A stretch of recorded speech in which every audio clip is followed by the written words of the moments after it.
Hi everyone, welcome to my YouTube channel Learn Commerce with Namita. I am Namita Mane. In today's session, let us discuss what is discharge of contract. So let's start.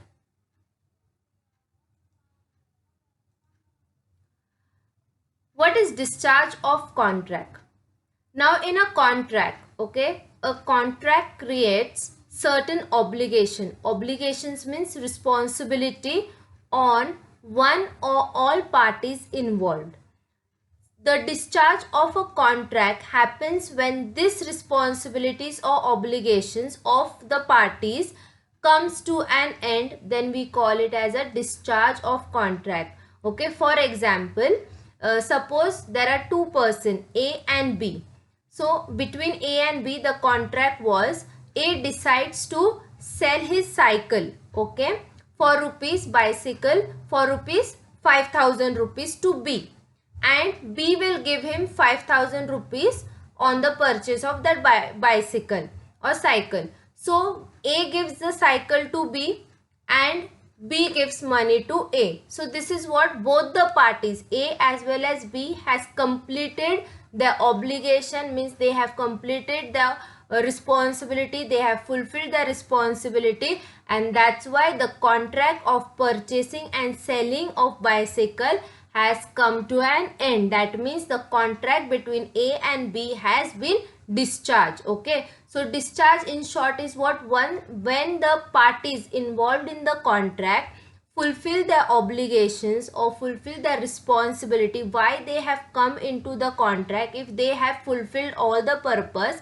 then the contract is said to be an end, or the contract is said to be an discharge. Okay, so when the contractual relation between the parties, both the parties, that relation is of what, contractual, comes to an end, then we call it as discharge. Okay, a contract is said to be discharged only when the obligations created by it comes to an end. Okay, so as I said in earlier example that A and B, they came into a contract to sell the bicycle, and B will purchase the bicycle from A for rupees 5,000 rupees. So A has sold the bicycle, and in return he has got 5,000 rupees. So responsibility of both the parties has completed, has been fulfilled, and that's why the contract has come to an end.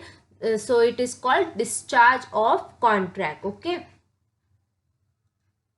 now next is what, modes of discharge of contract. When we can say that the contract has come to an end or contract has been discharged. Okay, so there are modes, various ways to discharge of the contract. So first is discharge by performance, second is discharge by mutual consent or agreement, then discharge by impossibility of performance, discharge of a contract by lapse of time, discharge of a contract by operation of law, discharge by breach of contract. We'll see all these modes one by one. Okay, next, first is discharge by performance. Now what does this means? When the parties, okay, to a contract fulfill the obligation arising under the contract within the time and a manner prescribed, then the contract is said to be discharged by performance. Okay, so discharge by performance means when the parties involved in the contract, they fulfill their responsibilities in a particular time and in a particular manner, then it is called as discharge by performance. Now for example, okay, to understand discharge by performance, we'll take one example. Peter agrees to sell his bicycle, okay, or cycle to John. Now there are two persons involved in this contract. First is Peter, second is John. Okay, so Peter agrees to sell his cycle to John, okay, for an amount of rupees 10,000, and this 10,000 is to be paid by whom? John, on the delivery of cycle. So when Peter give cycle to John, means delivery, when he does the delivery of cycle to John, so immediately John is going to pay Peter rupees 10,000. So as soon as it is delivered, okay, the cycle is delivered, John promised the John pays the promised amount. Okay, so whatever Peter has agreed to sell, on what amount the Peter is going to sell the cycle to John, that amount John has paid to Peter. So since the both the parties, okay, to the contract fulfilled the obligation arising under the contract, then it is called as discharge by performance. The contract is discharged by the performance. Performance means both the parties are performing, both the parties are doing their responsibility, they are completing their obligations. Okay, so Peter is giving the cycle to John, and in return John is giving the amount to Peter. So this is what the contract between Peter and John has been discharged, or has been what come to an end by the performance. Okay, so next we'll see discharge by mutual consent or agreement. If all the parties, okay, if all the parties to the contract mutually agree to replace the contract with a new one, or annual, or remit, or alter it, then it leads to a discharge of original contract due to a mutual agreement. Okay, now suppose there are two parties involved. Okay, out of that two parties, or both the parties, okay, both the parties, they agree that we have to replace the contract, or we'll make some changes in the contract. If the both the parties agree mutually, both the parties consent is there, suppose one party is not agreeing and second party is agreeing, then it cannot be discharged by mutual consent. To discharge the contract by mutual consent or agreement, both the parties who are involved in the contract, they should have a mutual thinking, mutual understanding, and mutual agree that they will if they think that to make some changes in the contract, then both the parties mutually they have to agree. Then if they agree mutually, then the old original contract comes to the end and the new contract appears. Okay, so it is this discharge by the contract can be discharged by mutual consent and agreement of both the parties who are involved in the contract. Next is discharge by impossibility of performance. Okay, now what does this means? If it is impossible, okay, if it is impossible, remember this word, okay, if it is impossible by any of the party, okay, any of the party to the contract to perform their obligation, obligations means responsibility, if it is impossible of any person who is involved in the contract to perform the responsibility, then the impossibility of performance leads to a discharge of contract. Okay, now if the people involved in the contract, any one person who is involved in the contract is not able to perform, okay, it is very impossible to perform the contract, then that contract is discharged by the impossibility of the contract. Now for example, okay, for example, Peter and John, okay, Peter enters into a contract with John. Okay, now Peter is entering into a contract with John to marry his sister. Okay, so Peter is agreed to marry John's sister within a 1 year. Okay, so Peter says to John that I will marry your sister within 1 year. But however, okay, however, Peter meets with an accident and his life is lost, okay, and lost his wife, lost his life. So in an accident, Peter dies. Now this now Peter cannot marry John's sister. Why? Because Peter is no more. Okay, he is no more. So this this contract, okay, of marrying John's sister by Peter is impossible to perform. So the impossibility of performance leads to the discharge of the contract.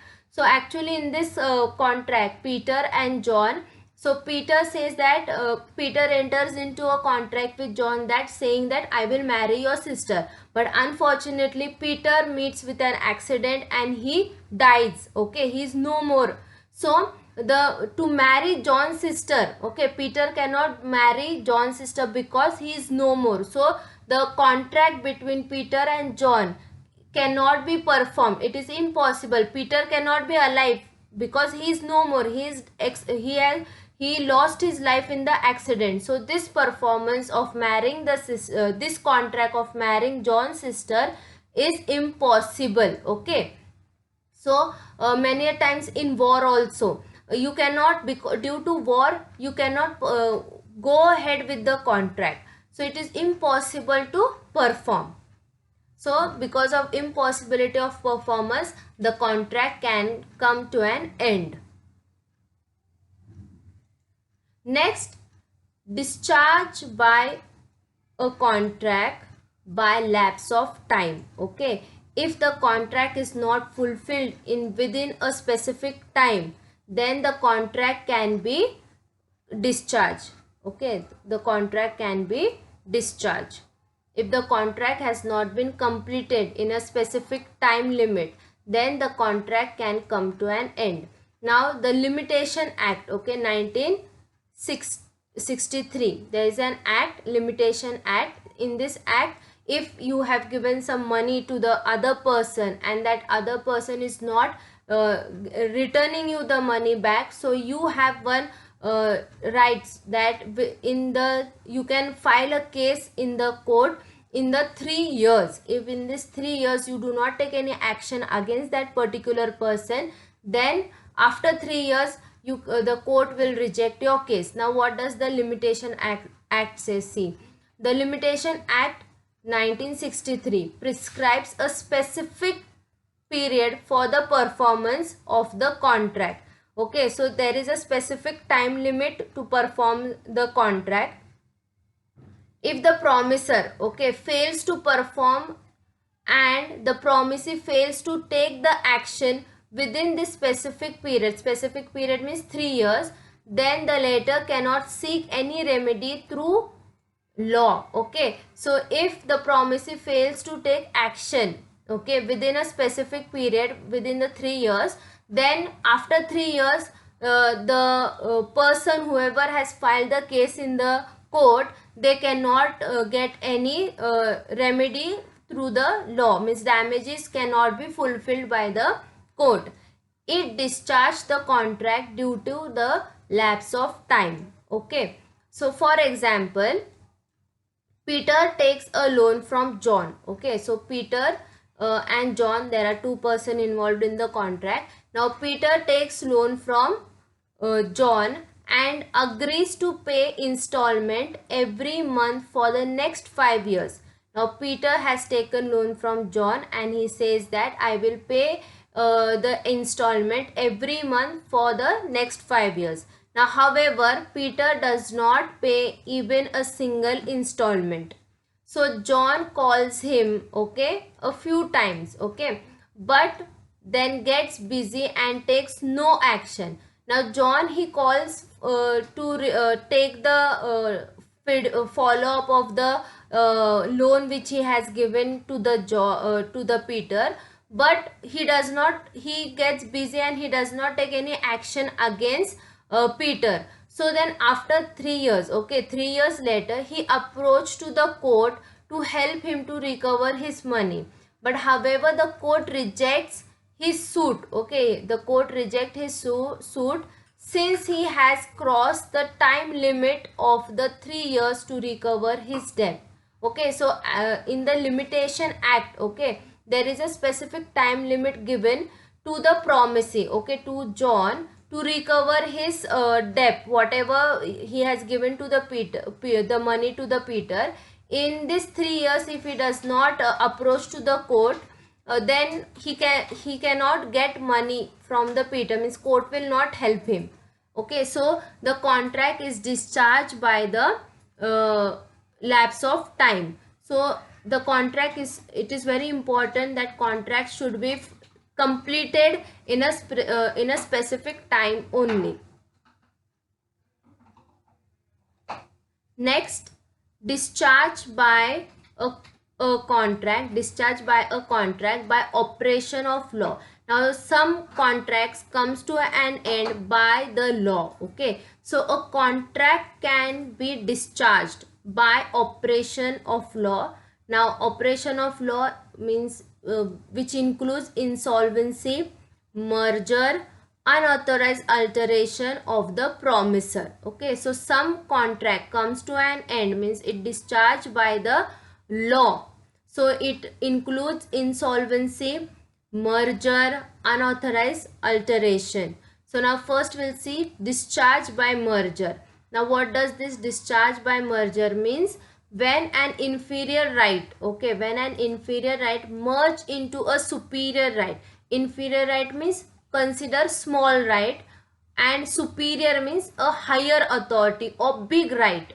Then the inferior right means the small right vanish into a superior right. If you get a superior right, obviously the small right will be merged into the big or huge right. So now for example, okay, discharge by merger, let's try to understand by one example. A part-time teacher, okay, now part-time teacher is made full-time teacher. So now part-time is what? Inferior means small right, and full-time means what? A superior right. So the contract of part-time service is discharged by merger. Okay, so part-time, there is a teacher who works in a school or college as a part-time, and then later on she is made in, converted into a full-time teacher. So now the part-time is small, inferior right, okay, and this full-time becomes into a superior right. So this part-time service, whatever service she has done, it is merged with the superior right, okay, with the full-time right, full-time teacher. Clear? Next is discharge by unauthorized alteration. Now what does this mean? When a material alteration, okay, is made in the terms of the original contract. Now if suppose there are some alteration which is made in the original contract by one party, okay, without the knowledge and consent of other. Now this is very important, without the knowledge of other party, okay, without the consent or agreement of other party, the contract is discharged and can be void. Okay, so important essential in a contract is what? Both the parties should have same thing, okay, they should have a free consent. So suppose a discharge by unauthorized alteration means when a material alteration means if there are some changes made in the original contract by one party, and that changes which one party is making without the knowledge or without the consent of other party, the contract is discharged. Okay, so for example, now suppose there is so for example the rate of interest is altered in a written document. Now for example there are two people, A and B, okay, so A decides to sell his house to B at 20% interest, okay, and after A decides to sell his house at 20% interest to B, and B without knowing to A, okay, without knowing to A, without taking the consent or without taking the agreement or without telling to A, B in the written documents he changed the rate of interest from 20 to 10%. So this is what B is doing, alteration. He is making the changes in the written document without the consent of A. Okay, so A has decided to sell his house at 20%, but B is changing some documents without knowing, without telling to A. He changed to 20 to 10%. So he is changing, he is discharging the contract, okay, by the operation of law. So the consent of both the parties to change the rate of interest is necessary, but here in the case the one party is changing the original documents and without knowing to the other party. Now next is what? Discharge by insolvency. Okay, a contract is discharged by insolvency of any one of the party. Now suppose two parties are involved in the contract and one party is insolvent. Okay, insolvent means he is not able to repay the money which he has taken as loan. Okay, so insolvent. So the insolvent person, he cannot enter into the contract, and the contract, if he enters into the contract, then it can be discharged by the operation of law.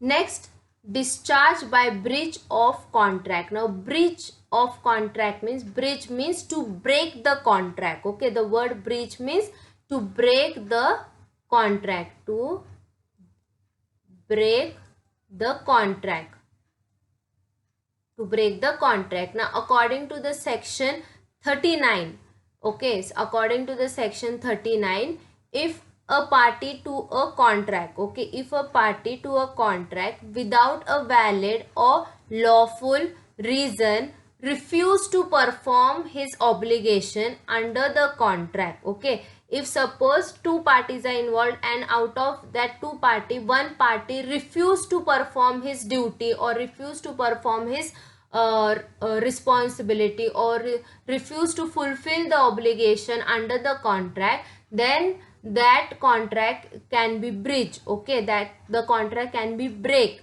So then the other party, okay, has the right to repudiate the contract, means other party can break the contract. Okay, so this is the contract can be discharged by breach of contract.